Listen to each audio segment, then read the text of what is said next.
Banyak saudara-saudara kita yang liburan, yang laporan baru satu, mereka sekeluarga ada di Kuala Lumpur ya, long weekend dan merayakan Imlek di Kuala Lumpur. Tapi yang lain liburan keluar, tapi yang lain datang berkunjung. Selamat datang kepada keluarga dari Ivana, keluarga Manurung dari Kerawang. Boleh lambaikan tangan Bapak Ibu yang duduk. Oke, ini keluarganya Ivana, calon besanya Bu Yuplin, Bapak Ibu, saudaraku ya. Puji Tuhan, selamat datang di California. Salah ya, Kalinegoro, puji Tuhan. Kemudian juga ada Ibu Sandy Langi yang ada di depan. Bu Sandy sama dua anak lambaikan tangan ya. Bu Sandy ini pernah datang dulu tapi masih gereja lama di bawah, saudaraku ya. Bu Sandy ini adik kami, sudah dianggap adik ya. Kemarin waktu ke Bandung, kami juga nginep di rumahnya. Ini Bu Sandy ini orang Manado, suaminya orang Magelang ya, adik kelas saya di SMA Negeri 2. Tapi Sheryl sama Karis kayaknya belum pernah datang ya, baru ini datang kayaknya. Oke, kita punya hadiah untuk saudara-saudara kita yang baru sekali datang ya. 5.000 orang ini akan nyanyi khusus buat Anda. Haleluya. Selamat datang di Karisma Family. Mari kita nyanyi buat saudara-saudara kita yang pertama kali datang ini. Kita keluarga, kita bukan tamu, Anda bukan tamu. Selamat datang Bapak Ibu Saudara, bergabung dengan kami, rasakan hadiratnya, memuji menyembah Dia dengan sepenuh hati, bersukacita muliakan Dia dalam Karisma Family. Bersukacita muliakan Dia dalam Karisma Family. Sekali lagi, bersukacita muliakan Dia dalam Karisma Family. Haleluya, puji Tuhan. Sekali lagi selamat datang. Kalau sudah dinyanyikan berarti bukan tamu ya Bapak Ibu, berarti sudah keluarga di dalam Tuhan. Haleluya. Jadi kalau datang lagi sudah enggak disambut karena sudah kita keluarga, puji Tuhan. Bapak Ibu Saudaraku, 3 minggu kami tidak ada bersama-sama dengan Bapak Ibu dan 3 kali hari Minggu. Tapi kalau hitungan cuma 2 minggu Pak Andre. Iya, 3 kali hari Minggu tetapi kalau hitungan cuma 2 minggu. Ya, puji Tuhan. Dan kami long trip memang dari Aji Barang, kemudian ke Cipanak, ke Bandung nginep di tempat rumahnya Ibu Sandy, dan kemudian ke Cipanas, ke Jakarta, dari Jakarta mampir Indramayu. Hari Senin sore kami melintas Kerawang, Senin malam ya, Minggu malam kami melintas Kerawang. Tapi karena sudah malam jadi tentu gak bisa kontak dan kita belum kenalan, jadi saya malu mau singgah ya ibu-ibu ya. Nanti kalau sudah kenalan begini lintas Kerawang, saya punya keluarga untuk mampir. Haleluya. Baik Bapak Ibu Saudaraku, kita lihat firman Tuhan. Hari ini saya ingin membagi sebuah judul yaitu One Time Encounter. Apa itu one time encounter? Encounter itu artinya perjumpaan. Ya. One time itu artinya satu kali. Dan kita akan melihat bagaimana dalam satu kali perjumpaan terjadi sebuah perubahan. Saudaraku, next yang berikutnya, kita ada di tema 2026, Rich People Make Disciple. Memang kalau kita nggak baca tulisannya orang bisa salah ngerti, saudaraku. Karena rich itu dalam pengucapan bisa menjangkau kalau tulisannya begini, tapi bisa R-I-C-H. Juga sama diucapkannya rich. Jadi kalau kita nggak baca tulisannya, kita dipikir kita hanya memuridkan orang kaya. Saudaraku ya. Rich people make disciple. Jadikan murid orang kaya. Tapi kita bukan begitu artinya ya. Tema 2026 kita adalah menjangkau orang dan menjadikan mereka murid. Beberapa waktu di belakang selama Januari dan Februari Kita sudah bicara banyak soal make disciple. Kita sudah bicara soal discipleship atau pemuritan. Tapi klik satu kali, pagi hari ini saya ingin menyentuh area reach people-nya. Bagaimana kita menjangkau orang, bagaimana kita jadi berkat buat orang lain. Bagaimana kita berdampak untuk gak peduli satu orang pun ketika kita jadi dampak, itu akan sangat luar biasa. Nah, kita akan melihat bahwa banyak kisah di Alkitab di mana seseorang mengalami perubahan dalam sekali perjumpaan. Keren saudaraku. Kalau pemuritan itu sesuatu yang intensif, berlangsung secara terus-menerus dalam jangka waktu yang lama, jangka waktu tertentu, dan itu harus melalui perjumpaan yang kontinu. Tetapi rupanya kita juga bisa menjadi berkat untuk seseorang dalam satu kali perjumpaan. Ya, karena itu kita akan lihat bagaimana kita menjadi berkat buat orang-orang di sekeliling kita. Katakan sama-sama, menjangkau orang menjadikannya murid. 1, 2, 3. Bilang sama sebelah, kamu bisa jadi berkat. Bilang saudaraku, haleluya. Oke. Ada 3 cerita yang kita mau pelajari pagi hari ini, saya mau bagi buat saudara. Beberapa cerita mungkin pernah, tapi kita mau lihat lagi. Yang pertama, ini tentang Filipus dan pejabat dari Ethiopia. Ini ada di Kisah Para Rasul pasal 8. Next, saya sudah siapkan ayatnya di sini, Bapak Ibu simak saya bacakan.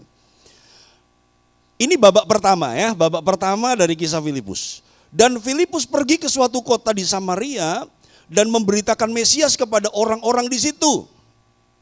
Ketika orang banyak itu mendengar pemberitaan Filipus dan melihat tanda-tanda yang diadakannya, mereka semua dengan bulat hati menerima apa yang diberitakannya itu.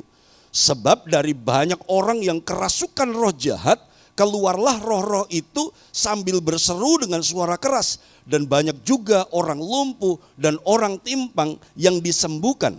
Maka sangat besar sukacita dalam kota itu. Stop dulu, saya jelaskan.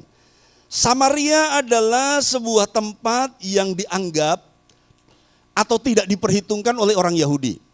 Samaria ini dianggap Yahudi KW.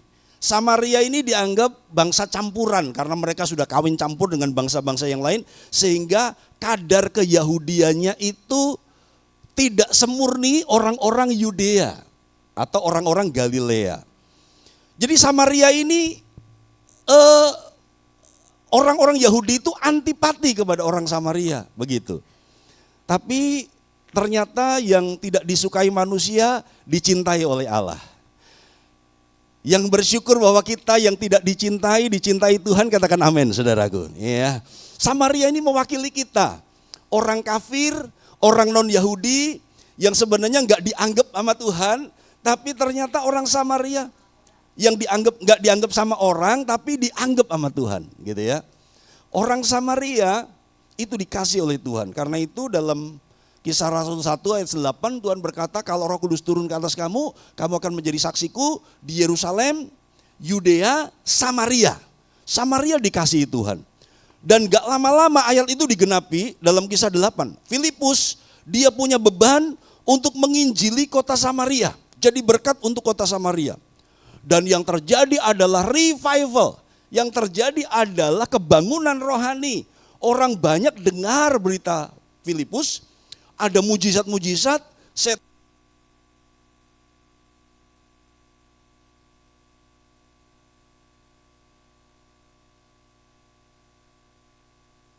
banyak orang lumpuh disembuhkan. Oke. Jadi babak pertama ini gemerlap pelayanan kota yang luar biasa. Ya, Filipus sedang dipakai Tuhan, berdiri di depan orang banyak, jadi berkat buat banyak orang. Yang mau jadi seperti Filipus, kita jadi berkat buat banyak orang, katakan amin saudaraku. Haleluya. Bilang sama sebelah, kamu bisa jadi berkat buat banyak orang seperti Filipus. Bilang saudaraku, haleluya. Bilang sama sebelah, haleluya. Oke, kalau bisa jadi berkat buat banyak orang, kenapa kita harus membatasi sedikit orang, gitu kan? Dalam babak pertama ini Filipus melayani dengan, kalau hari ini ada kamera ini viral. Ini pendeta viral yang sekali nginjakkan satu daerah terjadi kebangunan rohani, orang-orang percaya, mujizat terjadi, saudaraku. Gitu ya. Sangat besar sukacita dalam kota itu. Tapi sekarang kita akan masuk kepada babak kedua, pelayanan Filipus. Ternyata berbanding terbalik. Situasinya berubah. Klik satu kali. Kita lihat cerita selanjutnya, ayat 26. Kemudian berkatalah seorang malaikat Tuhan kepada Filipus, katanya, bangunlah dan berangkatlah ke sebelah selatan menurut jalan yang turun dari Yerusalem ke Gaza. Jalan itu jalan yang sunyi. Dari pelayanan yang gemerlap, dari pelayanan di depan banyak orang, pelayanan yang dikagumi, pelayanan yang keren, pelayanan yang wow di kota, malaikat Tuhan menyuruh Filipus untuk pergi ke jalan yang sunyi. Kenapa? Ada proyek Tuhan di sana. Haleluya. Bapak Ibu Saudaraku, kita perlu paham bahwa Tuhan bekerja bukan hanya di kota, tapi juga di tempat yang sunyi. Katakan sama-sama, Tuhan bisa bekerja di tempat yang sunyi. 1, 2, 3. Ngapain Filipus pergi ke tempat yang sunyi? Kan udah enak di kota. Kalau di kota viral, banyak media yang meliput, cepat terkenal, banyak mujizat. Tapi sekarang malaikat bilang pergi ke jalan yang sunyi. 27. Lalu berangkatlah Filipus. Adalah seorang Etiopia, seorang sida-sida, pembesar dan kepala perbendaharaan Sri Kandake, ratu negeri Etiopia yang pergi ke Yerusalem untuk beribadah. Sekarang orang itu sedang dalam perjalanan pulang dan duduk dalam keretanya sambil membaca kitab Nabi Yesaya. Lalu kata Roh kepada Filipus, pergilah ke situ dan dekatilah kereta itu. Sida-sida itu apa sih Bapak Ibu? Jadi ini Filipus rupanya dibawa ke jalan yang sunyi untuk ketemu satu orang. Satu orang yang perlu penjelasan. Filipus dibawa ke jalan yang sunyi hanya untuk melayani satu orang yang perlu pencerahan. Dan Filipus taat. Sida-sida ini pejabat. Jadi kalau dalam bahasa terjemahan yang lain, ini pejabatnya ratu. Jadi ini pejabat pengadilan Ethiopia yang dipasrai aset atau hartanya ratu. Jadi ratu pasti kaya kan. Ratu itu kan pasti banyak aset, banyak harta, banyak keuangan. Jadi ini pejabat pengadilan Ethiopia tetapi yang khusus menghandle kekayaannya ratu, intinya gitu. Ya. Nah, rupanya ini orang Yahudi. Jadi Bapak Ibu jangan kaget kalau Bapak Ibu satu kali Tuhan izinkan ke Israel, ada banyak Yahudi-Yahudi hitam. Jadi saya tanya sama guide ketika kami diizinkan ke sana, saya tanya, kok itu orang-orang hitam itu dia, jadi di sinagog-sinagog di beberapa tempat, jadi ada Yahudi Ethiopia. Mereka punya kelompok, mereka punya komunitas, mereka punya tempat ibadah sendiri. Nah saya tanya sama guide, kok itu ada Yahudi-Yahudi hitam? Itu Yahudi Ethiopia. Jadi artinya di zaman itu di Ethiopia itu sudah banyak orang Yahudi. Jadi orang Yahudi jangan dipikir selalu brewoan dan kemudian putih kayak orang barat gitu saudaraku ya. Nanti kalau ke Israel akan ketemu Yahudi keriting. Iya, Yahudi hitam. Memang orang Afrika gitu. Nah orang ini, pejabat ini, dia percaya kepada Tuhan, dia beribadah ke Yerusalem. Ayat 27. Ayat 28, dia pulang dari ibadah, dia duduk di keretanya sambil baca kitab Nabi Yesaya. Jadi ini pejabat saudaraku. Dia di kereta baca Alkitab. Bilang sama sebelah, kamu jangan kalah sama pejabat ini. Bilang saudaraku, bilang senggol sama sebelah. Jangan kalah sama pejabat ini ya. Di kereta jangan cuma buka WA, saudaraku, jangan cuma update status, saudaraku, jangan cuma lihat-lihat medsos, tapi ketika kita dalam perjalanan baca Alkitab. Haleluya, puji Tuhan ya. Jadi ini pejabat yang nganggur di jalan, saudaraku, dan dia nggak bikin status, saudaraku. Dia nggak buka medsos, dia baca kitab Nabi Yesaya. Tapi rupanya dia nggak ngerti apa yang dia baca, intinya gitu. Kemudian ayat 29, Roh Kudus bilang sama Filipus, pergi ke situ dan dekati kereta itu. Ada misi untuk satu orang pejabat Ethiopia. Next, 30. Filipus segera ke situ dan mendengar sida-sida itu sedang membaca kitab Nabi Yesaya. Kata Filipus, mengertikah Tuhan apa yang Tuhan baca itu? 31, jawabnya, bagaimanakah aku dapat mengerti kalau tidak ada yang membimbing aku? Lalu ia meminta Filipus naik dan duduk di sampingnya. Lompat 35. Maka mulailah Filipus berbicara, dan bertolak dari nas itu, ia memberitakan Injil Yesus kepadanya. 36, baca sama-sama yuk, 2, 3. Mereka melanjutkan perjalanan mereka dan tiba di suatu tempat yang ada air. Lalu kata sida-sida itu, lihat di situ ada air, apakah halangannya jika aku dibaptis? Jadi pejabat itu pulang ibadah, dia baca kitab Yesaya, saya potong untuk ayatnya. Tapi yang dia baca itu kisah tentang penyalipan Yesus, nubuat penyalipan Yesus di kitab Yesaya. Nanti baca ya di rumah. Dia baca, ini siapa sih domba yang disembelih, ini siapa sih orang yang mukanya hancur, ini siapa sih orang yang menderita. Dia baca tapi dia nggak ngerti. Nah makanya perlu pembimbing saudaraku, makanya perlu mentor. Kadang-kadang kita baca Alkitab kita nggak ngerti, perlu gembala. Perlu orang-orang yang lebih rohani yang bisa menjelaskan kepada kita apa yang kita nggak ngerti. Filipus melakukan proses mentoring kilat di kereta. Di saat itu Filipus dia menjelaskan dari apa yang dibaca, menyampaikan ini tentang Yesus, yang kamu baca ini tentang Yesus. Singkat cerita diinjili, di konseling, diajari. Kemudian 36 dia bilang, nah itu ada air, aku boleh gak dibaptis?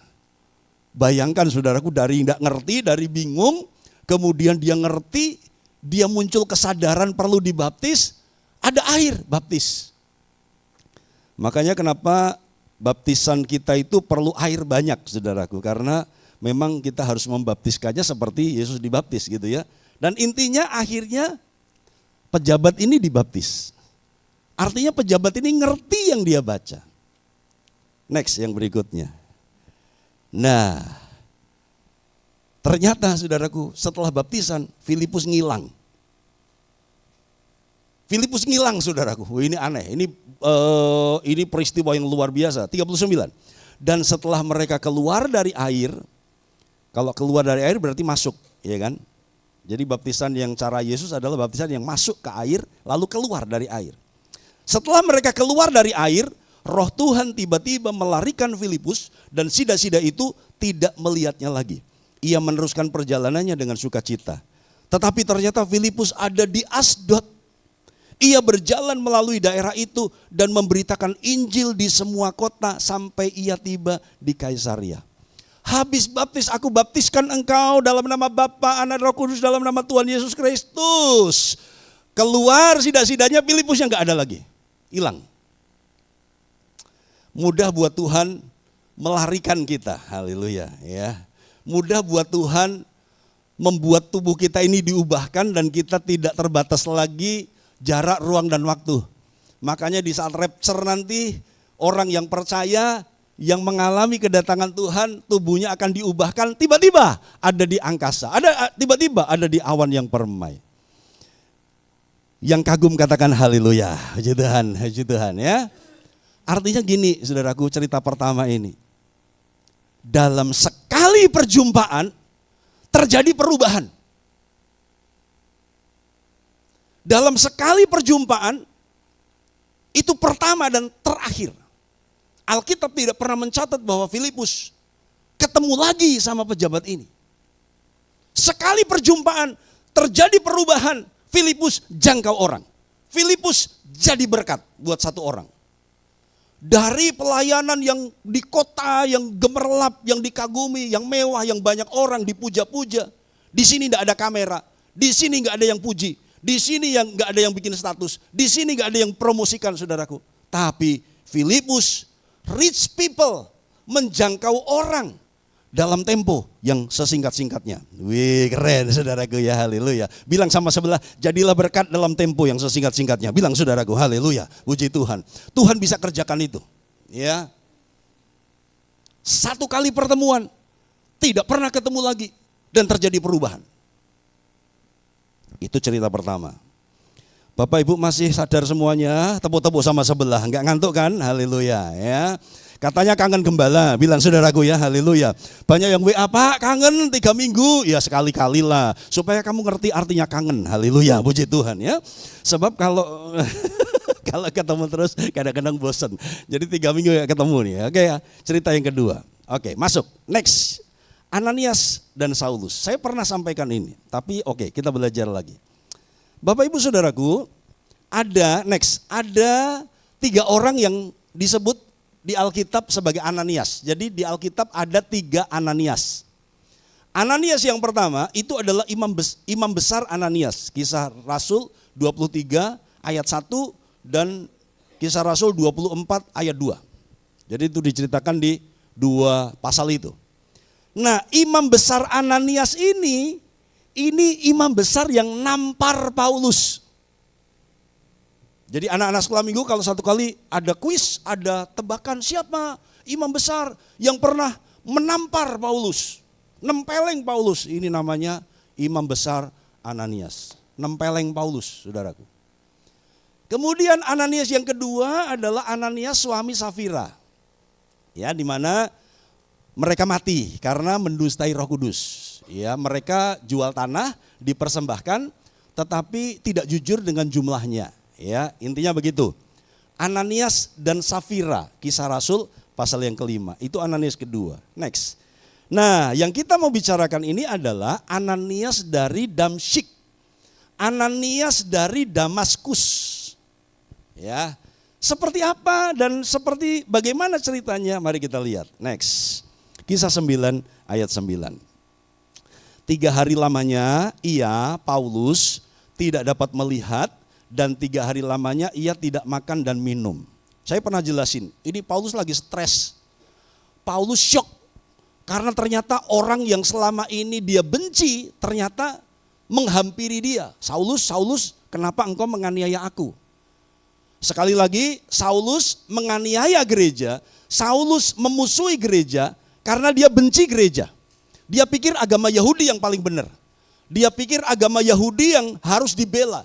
Jadi dia memusuhi gereja dalam rangka mengasihi Tuhan. Ini namanya kebutaan rohani, saudaraku ya.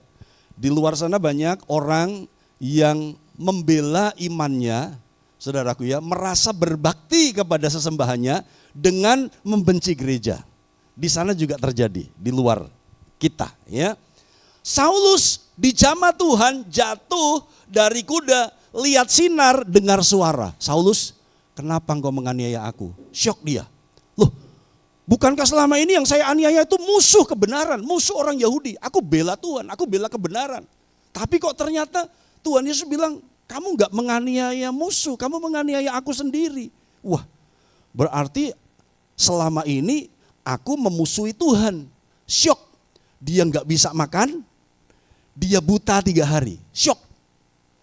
Dalam kegalauannya, pergumulan batinnya, dia bergumul kok bisa kayak gini. Apa yang terjadi? Dia bingung. 10. Di Damsyik ada seorang murid Tuhan bernama Ananias. Firman Tuhan kepadanya dalam suatu penglihatan. Ananias jawabnya, ini aku Tuhan. 11. Firman Tuhan, mari pergilah ke jalan yang bernama Jalan Lurus dan carilah di rumah Yudas seorang dari Tarsus yang bernama Saulus, ia sedang berdoa. Pergi, Ananias, cari Saulus. cari si teroris itu. Dia lagi stres, dia lagi galau, dia lagi syok, dia lagi berdoa. Dia doa, Tuhan kok kayak gini ya, berarti aku salah selama ini ya. Paradigmanya tergoncangkan. 13. Ananias nego sama Tuhan. Jawab Ananias, Tuhan, dari banyak orang telah ku dengar tentang orang itu.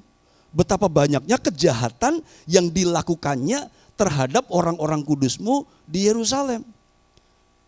Bapak Ibu Saudaraku, kalau kita disuruh doain teroris yang kita ngerti benci gereja, benci orang Kristen, kalau kita disuruh doain orang yang sangat memusuhi kita, mungkin kita nego seperti Ananias, Tuhan ini orang jahat loh. Kok aku suruh cari dia?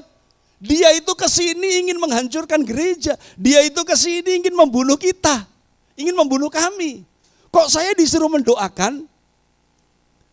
Tuhan menyuruh Ananias untuk mencari Saulus yang sedang galau. Tetapi Saulus perlu diterima. Haleluya. Mau doa berkat atau lanjut saudaraku ya, haleluya, puji Tuhan. Tanya sama sebelah, masih hidup kan, haleluya. Bilang sama sebelah, masih hidup kan, haleluya. Iya, disuruh mendoakan orang jahat nih saudaraku. Dan Ananias bimbang dong, galau dong, wajar dong. Saya juga mungkin seperti ini, Tuhan jangan main-main. Kalau tiba-tiba Tuhan ngomong sama Pak Denny ke Korea Utara, doakan Kim Jong Un. Waduh saudaraku ya, haleluya. Saya akan ngomong seperti Ananias, Tuhan Kim Jong Un, haleluya. Sedangkan orang Kristen aja, bukan Kristen aja, waduh disiksa, dihabisi. Masa saya suruh doain Kim Jong Un ke Korea Utara, saudaraku. Saya kan ngeyel seperti Ananias. Jadi Ananias ini wajar nego sama Tuhan. Tuhan ini orang jahat loh. Ananias gak pernah ngerti kalau Saulus sudah dijamah, Saulus sudah mengalami perubahan. Next, 15. Tetapi firman Tuhan kepada Ananias, pergilah sebab orang ini adalah alat pilihan bagiku untuk memberitakan namaku kepada bangsa-bangsa lain serta raja-raja dan orang-orang Israel. Haleluya. Katakan sama-sama, musuh kita bisa dijadikan alat Tuhan. Katakan saudaraku, katakan dengan iman. Yuk, haleluya, puji Tuhan. Ya, pembenci kita bisa Tuhan jangkau, dan berapa banyak mereka yang dulu membenci, dulu menganiaya, dulu membuli, sekarang ditangkap Tuhan menjadi alatnya. Ya, pergi Ananias, ini adalah alatku. Ini adalah orang yang sudah aku jamah. 17. Lalu pergilah Ananias ke situ dan masuk ke rumah itu. Katakan sama-sama, taat. 1, 2, 3. Ya, Filipus taat. Ananias juga taat. Ia menumpangkan tangannya ke atas Saulus. Katanya, Saulus saudaraku. Ternyata jiwa baru itu perlu saudara. Ternyata jiwa baru itu perlu didampingi. Dalam perjalanan kami kemarin ke Jakarta, saudaraku, kami sempat ikut, saudaraku, jadi itu persekutuan hamba-hamba Tuhan di Jakarta. Karena diajak, kami nginep di Pastori, kemudian Pak Gembala di mana kami nginep itu ajak, yuk ikut pertemuan bulanan hamba-hamba Tuhan DKI. Gitu saudaraku. Ya memang di DKI banyak teman saudaraku, tapi ketika dalam forum seperti itu banyak orang kumpul kan, saya nggak mungkin datangi teman-teman saya yang saya kenal gitu. Dan Bapak Ibu ngerti, kita ada di satu gereja gede, GPDI yang cukup gede di Jakarta. Dan Tuhan ngajar saya begini, ya beginilah kalau kamu tuh ada di tempat baru, beginilah kalau kamu tuh nggak disambut, beginilah kalau kamu tuh merasa asing. Makanya Bapak Ibu Saudaraku, asyir-asyir, penerima jemaat, kita perlu melakukan pelayanan yang tulus supaya orang yang pertama kali datang bergabung bersama-sama kita merasa diterima. Yang setuju katakan amin. Saulus ini gak punya siapa-siapa di Damsik, dia beda sendiri, dia datang ke Damsik untuk menganiaya orang Kristen, ternyata dia jadi Kristen di Damsik. Dia belum berani ngomong sama teman-teman Yahudinya, Tuhan menjamah aku, belum saudaraku. Dia 3 hari syok. Dia lagi memikirkan gimana nih masa depanku, kok seperti ini. Tuhan suruh Ananias. Ananias cari dia. Dia lagi galau, dia lagi stres, dia lagi bingung. Gitu ya. Dan Ananias pergi. Saulus saudaraku katanya, dianggap saudara. Lanjut, Tuhan Yesus yang telah menampakkan diri kepadamu di jalan yang kau lalui, telah menyuruh aku kepadamu supaya engkau dapat melihat lagi dan penuh dengan Roh Kudus. Dan seketika itu juga seolah-olah selaput gugur dari matanya sehingga ia dapat melihat lagi. Ia bangun lalu dibaptis. Kalau udah proses dibaptis saudaraku, berarti Saulus ngerti dia salah. Saulus menyadari dosanya, ternyata yang selama ini aku bela, justru ternyata aku musuhin. Dia dibaptis, dia sekarang percaya Yesus. Dia jadi orang Kristen. Perlu orang yang menerima, perlu orang yang menyentuh dalam sentuhan awal. Next saudaraku, lihat perkembangannya. Saulus tinggal beberapa hari bersama-sama dengan murid-murid di Damsyik. Jadi Komsel di Damsyik menerima Saulus sang teroris ini. Kenapa? Karena ada Ananias. Ananias pasti ngomong, jangan takut, jangan takut. Dia sekarang bergabung ke KFC kita. Iya. Bapak Ibu yang pertama kali hadir Komsel kita namanya KFC, yang bukan ayam. Haleluya, puji Tuhan ya. Karisma Family Connected. Nah, begitu ya. Jadi karisma yang bukan jagonya ayam. Karisma Family Connected. Jadi Bapak Ibu, Saulus dia gabung di KFC Damsyik. Karena Ananias ngomong tenang. Dia kesini bukan untuk membinasakan kita. Dia kesini bukan untuk memusuhi kita. Tapi dia kesini karena dia sudah sama-sama dengan kita. Dia udah dibaptis. 20. Ketika itu juga ia memberitakan Yesus di rumah-rumah ibadat. Dan mengatakan bahwa Yesus adalah anak Allah. Dia datang untuk memusuhi pengikut Yesus. Sekarang Tuhan jamah. Sehingga sekarang dia memberitakan tentang Yesus. Bahwa Yesus adalah anak Allah. Di Damsyik diterima. Kenapa? Karena ada Ananias. 26, perhatikan. Saulus coba ke Yerusalem. Saya lompat ya, 26. Setibanya di Yerusalem, Saulus mencoba menggabungkan diri kepada murid-murid. Tetapi semuanya takut kepadanya. Karena mereka tidak dapat percaya bahwa ia juga seorang murid. Di Damsyik Saulus diterima karena ada Ananias. Dia coba ke Yerusalem, ke markas Kristen waktu itu. Dia gabung sama murid-murid Yesus takut. Gak terima dia karena belum tahu kalau Saulus sudah diubahkan. 27, baca sama-sama kalimat pertama saja. 2, 3. Tetapi Barnabas menerima dia dan membawanya kepada rasul-rasul. Stop. Ternyata Tuhan selalu menyediakan orang-orang yang mau merawat, yang mau peduli jiwa-jiwa baru. Tuhan selalu menyediakan orang-orang yang care dengan jiwa-jiwa. Di Yerusalem ada Barnabas. Ya, kalau Barnabas sih kemudian berapa kali ketemu, mereka pelayanan sama-sama juga. Tapi poin saya Ananias, saudaraku. Alkitab tidak pernah mencatat apakah Saulus ketemu lagi sama Ananias atau tidak, Alkitab tidak mencatat. Tapi seandainya saja pertemuan dengan Ananias itu adalah pertama dan terakhir. Begitu luar biasanya jasa Ananias yang mau merangkul Paulus sebagai saudara sementara yang lain takut. Bahkan rasul-rasul Yesus di Yerusalem itu takut, gak terima dia. Bilang sama sebelah, karena itu jadi berkat buat orang baru. Bilang saudaraku, bilang sama sebelah, senggol. Temanmu yang anteng-anteng itu katakan, kalau ada orang baru senyum, haleluya, puji Tuhan ya. Kalau ada orang baru ajak makan, haleluya, puji Tuhan ya. Kalau ada orang baru, sambut dia sebagai saudara, saudaraku. Kalau kita mau jangkau orang, jangan dulu di luar, yang di dalam. Kita mau melayani, kita mau sambut mereka, saudaraku. Begitu, ya. Terlepas kondisinya seperti apa. Terlepas dia lagi gagal apa lagi berhasil. Terlepas dia kaya atau miskin, wangi atau bau, saudaraku. Bapak Ibu saudaraku, ada Ananias, ada Barnabas. Bayangkan sekali pertemuan dengan Ananias. membawa sebuah perubahan dalam hidup Saulus. Karena itu jadi orang jangan cuek, saudaraku. Ya, jadi orang jangan cuek. Pengumuman buat Asyir, besok ada Asyir meeting ya. Nanti Bu Feba akan menyampaikan hal-hal perubahan-perubahan. Karena beberapa waktu ini kelihatannya gejalanya kok sore lebih banyak dari pagi, saudaraku ya. Nggak ngerti saudaraku ya, arah angin apa, perubahan apa, kelihatannya sore itu lebih banyak beberapa waktu ini, saudaraku, lebih banyak daripada pagi. Nah, kita perlu solusi-solusi untuk kita melayani saudara-saudara kita lebih baik. Jadi besok ada Asyir meeting ya. Haleluya ya. Yang tidak datang didoakan. Haleluya, puji Tuhan ya. Nggak akan dicotake sih, tapi didoakan. Haleluya, puji Tuhan. Jadi yang kedua Ananias.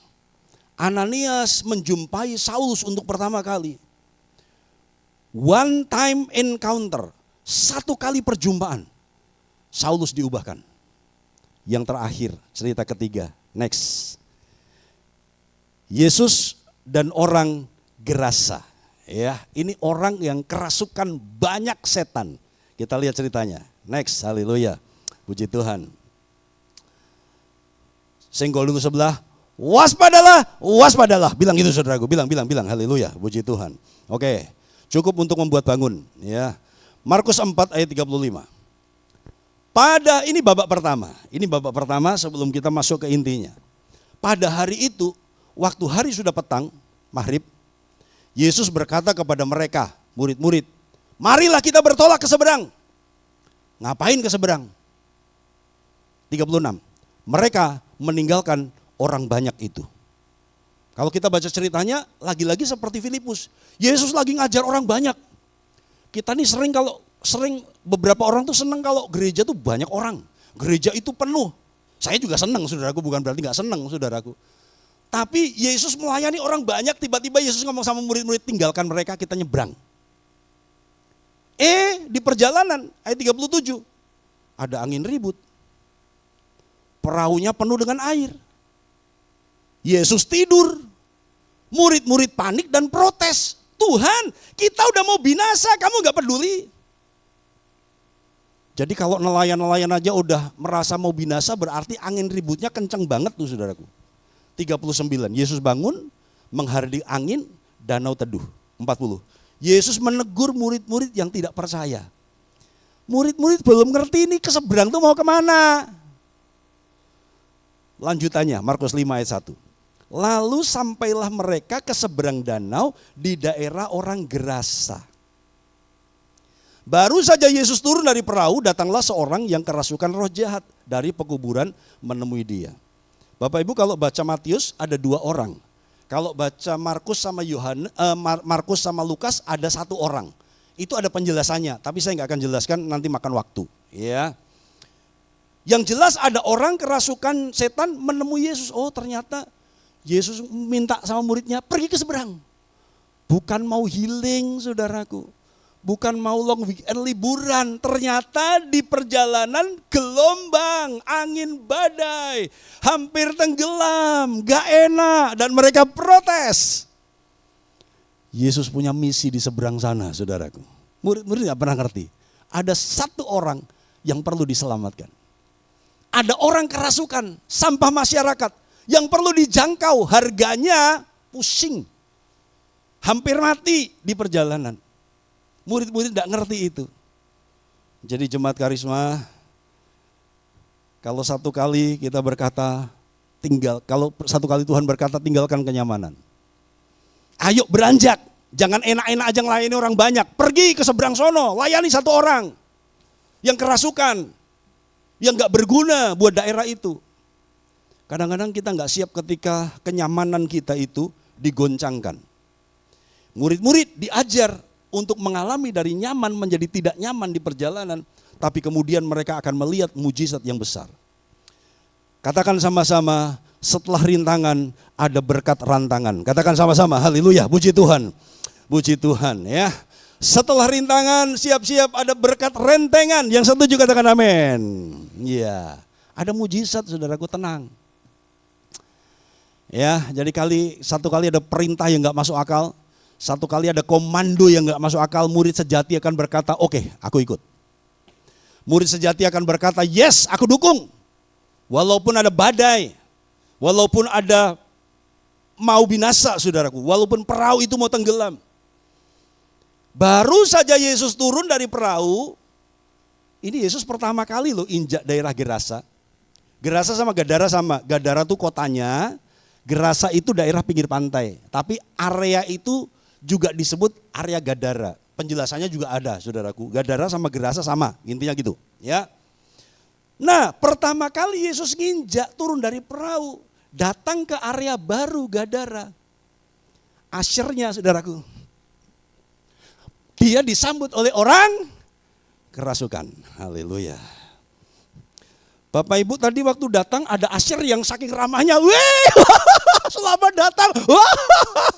Ada yang gitu, saudaraku. Karena ilmu asyir itu harus ramah. Tapi bukan juga ramahnya itu selamat datang Bapak Ibu. Luar biasa kau datang. Enggak gitu juga kali asyir. Haleluya ya. Ini Yesus pertama kali datang ke Gadara, saudaraku. Asyirnya heboh, saudaraku. Asyirnya enggak pakai baju, saudaraku ya. Asyirnya awut-awutan, saudaraku. Asyirnya enggak keren. Jadi Yesus pertama kali datang ke Gerasa disambut sama asyir yang error, saudaraku ya. Haleluya, puji Tuhan.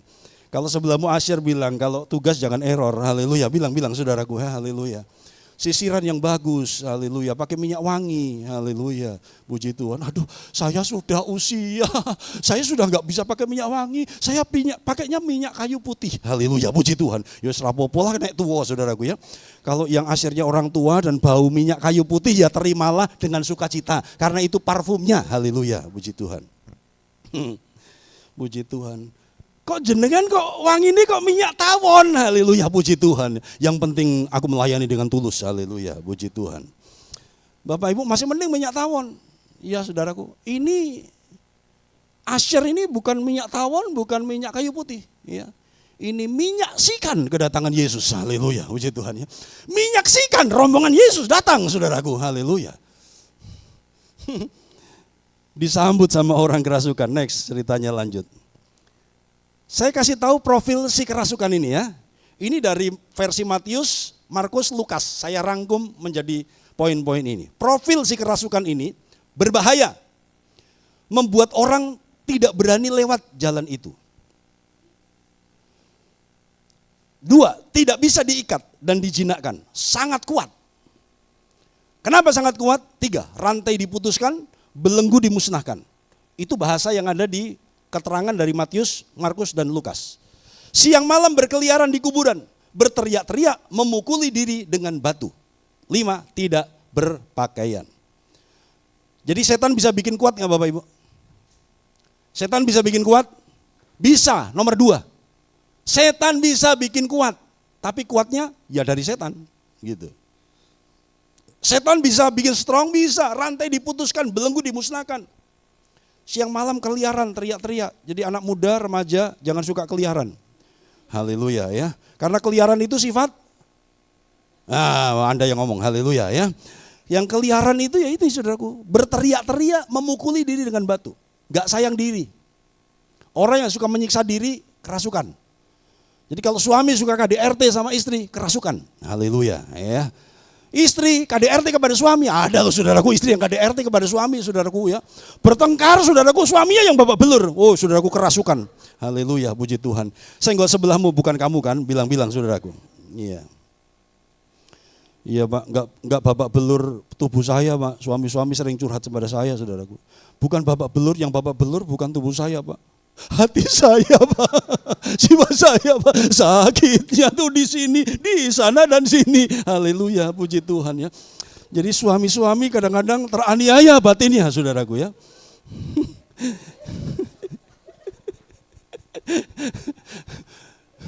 Ini perlu didoakan saudaraku ya, orang yang perlu ngamuk-ngamuk, yang sering ngamuk-ngamuk perlu didoakan nih. Haleluya, puji Tuhan. Bapak Ibu, ini profil si kerasukan. Yang didatengin Yesus ini kayak gini loh. Yang didatengin Yesus nempuh badai, hampir mati di Danau Galilea ini kayak gini modelnya. Mau enggak kita jadi berkat buat orang kayak gini saudara? Haleluya. Bilang sama sebelahnya, bilang, kok enggak ada amin? Bilang, saudaraku bilang. Bilang. Mau jadi berkat untuk yang kayak gini, saudaraku? Mau? Haleluya. Ya. Puji Tuhan. Jumat terakhir kami present worship di panti. Ayo, siapa yang mau ikut? Haleluya. Panti Bethesda. Panti Borobudur, Panti Rehabilitasi Bethesda. Saya mau ngajak beberapa orang. Haleluya ya, yang mau menyaksikan bagaimana kita melayani mereka yang terganggu, saudaraku. Mari Jumat terakhir siang, saudaraku, ikut. Ya. Kita mau nggak jadi berkat buat kayak gini nih? Harga yang harus dibayar nggak mudah loh. Lewati badai hampir tenggelam, hampir mati, saudaraku. Lanjut, kita menjelang terakhir. Dan ternyata faktanya ayat 9, dia dirasuk legion.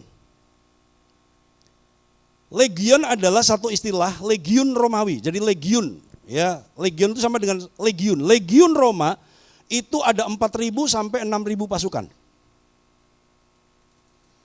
Artinya, ketika Yesus tanya, siapa namamu?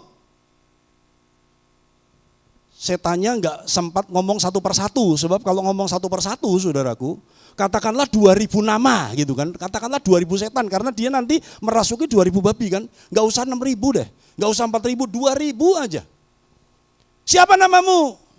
Enggak sempat ngomong, Abdul, Budi, Simat, saudaraku ya, siapa lagi, Rohim, enggak sempat ngomong, saudaraku. Siapa namamu? Setan langsung gampang saja, bonek. Haleluya ya, bondo nekat, bondo nekat, rombongan, kami semua bonek Yesus, nggak sempat absen satu-satu, saudaraku. Makanya ngomongnya legion, legion itu bukan nama, legion itu nama kelompok, nama rombongan. Jadi yang ngerasuk, saudaraku, KFC setan, haleluya ya, komsel setan ngerasuk satu orang. Dirasuk legion, 13 diusir Yesus, masuk ke kira-kira 2.000 babi. Jadi bahasanya Markus itu kira-kira 2.000 babi, bisa lebih. Satu orang dirasuk, saya nggak ngerti, saudaraku, itu kos-kosan mepet, saudaraku ya. Kalau satu orang dirasuk 200 setan, berarti kan hatinya itu kos-kosan cilik-cilik ya, gitu, saudaraku ya. 15. Mereka, singkat cerita, masuk 2.000 babi, babinya stres, masuk danau, babinya mati. 15. Mereka datang kepada Yesus dan melihat orang yang kerasukan itu duduk, sudah berpakaian dan sudah waras. Jadi ciri orang waras, berpakaian. Haleluya ya, puji Tuhan ya. Puji Tuhan, haleluya. Tadi ada yang tanya, kamu tanganmu begitu, kalau mandi gimana? Gitu. Tadi ada yang tanya, saya dengar, saudaraku ya. Kamu tanganmu kan lagi sakit sama Eben. Eben, kalau kamu begini, kalau kamu mandi gimana? Dalam hati saya, kalau mandi ya basah. Haleluya gitu, saudaraku ya. Enggak mungkin mandi enggak basah, saudaraku. Eben bilang diangkat, oh masih bisa diangkat ya. Haleluya. Ya. Orang berpakaian itu waras. Orang waras itu berpakaian, saudaraku. Orang yang tadinya kerasukan legion itu, maka takutlah mereka. Jadi sudah waras, sudah normal. Ayat 18, si kerasukan ini ingin ikut Yesus. 19, Yesus tidak mengizinkan dia ikut. Saya baca, Yesus tidak memperkenankannya. Tetapi ia berkata kepada orang itu, pulang ke rumahmu, kepada orang-orang sekampungmu, dan beritahukanlah kepada mereka segala sesuatu yang telah diperbuat oleh Tuhan atasmu dan bagaimana ia telah mengasihani engkau. Jadi ada orang-orang, ada murid-murid yang dipanggil, kamu ikut aku. Atau ada orang-orang yang Tuhan, aku ikut engkau, diterima. Tapi sekarang setelah digerasa ini, orang ini waras, disembuhkan, normal, ingin ikut Yesus. Yesus berkata tidak. Kamu harus jadi berkat untuk rumahmu, kamu harus tetap tinggal di sini. Kenapa gitu sih? Rahasianya, next. Orang itu pun pergilah, baca sama-sama yuk, 2, 3. Orang itu pun pergilah dan mulai memberitakan di daerah Dekapolis segala apa yang telah diperbuat Yesus atas dirinya, dan mereka semua menjadi heran. Dekapolis ini 10 kota, Deka itu 10, polis itu kota. Jadi orang yang kerasukan, yang tidak berguna, sampah masyarakat. Gak ada orang yang berani lewat daerah itu, dia gak jadi berkat, dia ditakuti. Tapi sekarang diubah. Dia jadi pemberita Injil di daerah Dekapolis, 10 kota.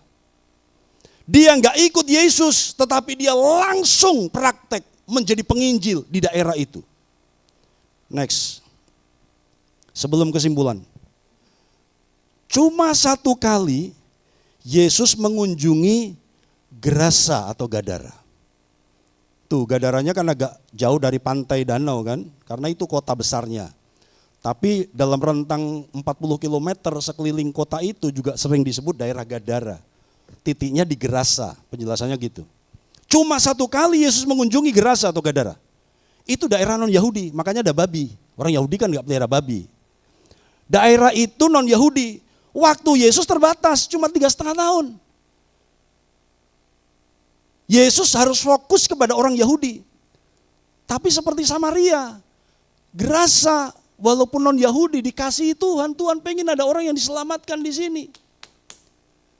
Jadi artinya yang dilakukan Yesus adalah Yesus menanam satu orang untuk menjadi alatnya. Katakan sama-sama, Tuhan bisa pakai orang mumet. Bilang saudaraku, bilang sama sebelah, haleluya ya. Tuhan pakai orang mantan mumet, saudaraku, haleluya. Jangan pernah menghina orang mumet, saudaraku ya. Karena kalau dia dijamah Tuhan, dia bisa jadi penginjil yang hebat, haleluya, puji Tuhan. Kalau berani ngaku juga bilang sama sebelah, aku dulu juga mumet, bilang saudaraku ya. Aku dulu juga stres, haleluya. Tapi sejak Yesus terima saya, sejak Yesus menjamah saya, oh dia ubahkan aku, dia jamah hidupku jadi baru, haleluya, puji Tuhan. Yesus gak sempat datang lagi ke daerah ini, karena dia harus fokus ke area Yahudi. Untuk itulah dia datang, Yahudi prioritas pertama. Yesus gak sempat datang kedua kali, tapi dia harus investasi, tanam satu orang yang bisa nginjili daerah Gadara atau Gerasa. Next, kesimpulan. 4 kesimpulan. Apa yang kita bisa pelajari dari pelajaran ini? Ananias dan Saulus, Filipus dan Sida-Sida, Yesus dan orang Gadara. 1. Jangan abaikan pertemuanmu dengan seseorang yang tidak pernah Anda rencanakan. Mungkin itu pertemuan yang hanya terjadi sekali seumur hidup, tetapi akan mengubahkannya. Ayo praktek firman Tuhan, mulai sekarang ketemu siapa saja, anggap itu penting. Mungkin engkau gak pernah merencanakan untuk ketemu dengan dia. Engkau gak bikin appointment, engkau gak bikin janji. Tapi jangan abaikan pertemuanmu dengan seseorang yang tidak pernah Anda rencanakan. Siapa tahu itu pertemuan yang hanya terjadi sekali dan dia sedang butuh doamu. Siapa tahu dia sedang butuh nasihatmu. Siapa tahu dia sedang butuh penjelasanmu. Sebisamu. Salah gak apa-apa. Oh cuma ketemu sekali kok saudaraku ya. Salah enggak apa-apa. Sebisamu minta tolong Roh Kudus, tolong supaya enggak salah. Kalau kita terus takut, kita enggak pernah mulai. Katakan sama-sama, jadi dampak untuk satu orang. 1, 2, 3, haleluya, puji Tuhan ya. Dia enggak akan komplain, enggak akan nyalain, cuma ketemu sekali. Siapa tahu itu pertemuan yang cuma satu kali seumur hidupnya. Dan Tuhan sedang pakai engkau untuk jadi alat buat dia. 2, klik. Mulai sekarang, doakan orang-orang yang sudah Anda rencanakan untuk ditemui setiap hari. Doakan juga orang-orang yang mungkin Tuhan pertemukan denganmu tanpa Anda rencanakan sebelumnya. Jadi yuk sepakat dengan saya, mulai hari ini kita mau praktek firman, setiap pagi doa pagi katakan begini, Tuhan hari ini dalam rencana aku mau ketemu si A, si B, si C, tolong supaya pertemuanku aku jadi berkat. Siapa tahu ada solusi, siapa tahu aku bisa konseling, siapa tahu dia punya masalah, siapa tahu aku bisa jadi berkat buat dia. Doakan juga Tuhan kalau ada orang-orang yang kami temui yang tidak direncanakan tiba-tiba ketemu, biarkan aku ngobrol, biarkan aku bersaksi, biarkan aku bercerita kebaikan Tuhan, bagaimana Tuhan menyembuhkan aku dari sakit penyakit, bagaimana Tuhan memberkati hidupku, bagaimana aku gak punya uang tapi ternyata Tuhan berkati bisa bertahan sampai hari ini dalam kesulitan. Doakan orang-orang yang sudah direncanakan untuk ketemu. Dan kemudian doakan juga orang-orang yang mungkin Tuhan pertemukan tanpa direncanakan. Next, pertemuanmu dengan seseorang bukan sebuah kebetulan. Itu kesengajaan Tuhan. Yuk baca nomor 3 sama-sama. 2, 3. Pertemuanmu dengan seseorang bukan sebuah kebetulan. Itu kesengajaan Tuhan. Yang keempat, jadilah berkat di mana saja dan kepada siapa saja yang Anda jumpai. Kesaksian, sebelum kita halaman terakhir. Sejak kami merencanakan long trip kemarin, di hati saya nih sudah ada satu hati untuk mengunjungi seseorang. Dia hamba Tuhan, yang saya tahu pernah jaya dalam tanda kutip. Pernah sukses, mewah, diberkati Tuhan. Entah kenapa di hati saya ini pengen ketemu dia. Dan saya bilang, karena itu kontaknya Bu Febe, saya bilang, Bu Febe, Ma tolong cari kontaknya, kita mau datang. Nah, Bu Febe kan memang bukan tipikal orang yang suka uta-ute dan lama-lama dengan gadget gitu. Akhirnya nggak ada kontak, saudaraku. Tapi akhirnya kami ada di satu titik, saya tanya sama teman, itu tempatnya itu jauh nggak dari sini? Oh enggak, deket aja. Habis kebaktian minggu, itu minggu lalu, saudaraku. Saya bilang, yuk Mah, satu-satunya waktu hari ini. Sore masih ada 2 pelayanan, tapi habis kebaktian pagi saya bilang, kita datang ke sana karena katanya cuma deket.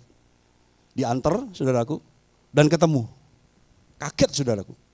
Ternyata ibu gembalanya, bapak gembalanya stroke, saudaraku, masih muda, masih adik saya.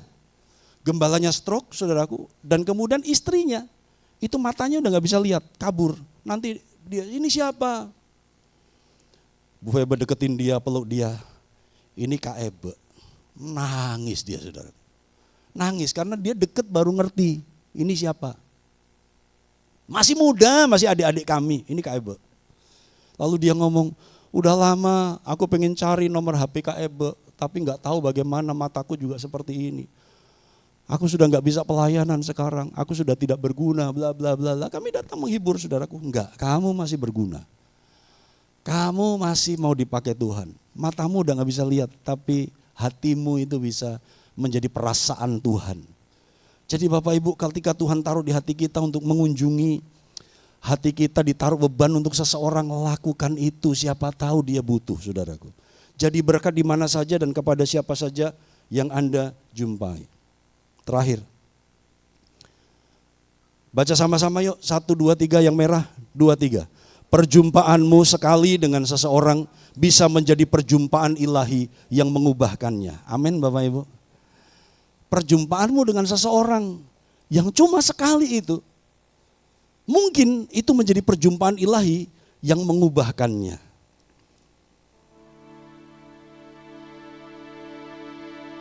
Haleluya, puji Tuhan. Ada penginjilan melalui metode pertemanan. Kalau Bapak Ibu tahu metode EE, Evangelism Explosion. Jadi ledakan penginjilan itu adalah satu modul di mana kita diajar menginjil dengan cara berteman dengan seseorang. Enggak salah. Artinya pertemanan itu kita bisa ketemu tiap hari, itu bagus saudaraku. Tapi siapa tahu sekali-sekali kita ketemu model begini. Kita bukan pertemanan, baru sekali ketemu. Tapi ketika kita mengucapkan sesuatu itu jadi berkat buat dia. Ketika kita doakan sesuatu itu mengubahkan hidupnya. Dan terjadi mujizat perubahan dalam hidupnya. Dan Tuhan bisa pakai tanganmu yang terbatas. Klik terakhir. Rich people make disciple.